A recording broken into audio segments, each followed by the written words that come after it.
తలెత్తి ఆకాశంలో చూస్తే కదిలే మేఘాలు కాసేపు కట్టిపడేస్తాయి. దూది పింజల్లా కాంతివంతంగా హాయిగా కదలాడే మేఘాలు చాలా తేలిగ్గా ఉంటాయి అనుకుంటాం కదా. కానీ అది నిజం కాదు. మేఘాలు అంత తేలికైనవేం కాదు. వాటికి బరువు ఉంటుంది. అది కూడా తక్కువేం కాదు. మనం మోయలేనంత. కిలోల్లో కాకుండా టన్నుల్లో అన్నమాట. అయినా సరే మేఘాలు కింద పడకుండా గాలిలో తేలియాడుతున్నట్టే ఉంటాయి.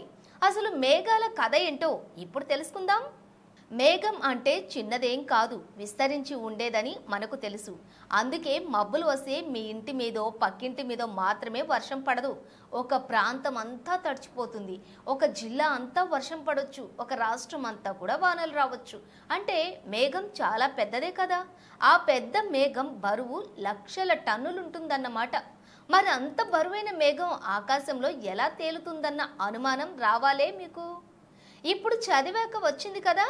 ఆకాశంలో కూడా మేఘంతో పాటు గాలి కూడా ఉంటుందని మనకు తెలుసు.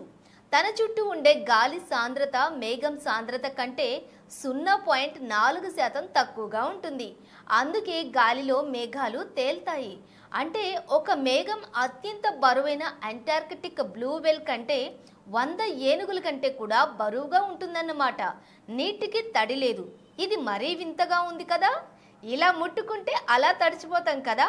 నీరు తడి లేదని ఎలా చెబుతారని ఆశ్చర్యపోకండి.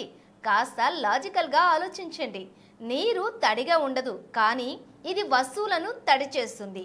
ఇంకా సింపుల్గా చెప్పాలంటే నీటిని తాకిన తర్వాత మన శరీరం తడిగా మారుతుంది.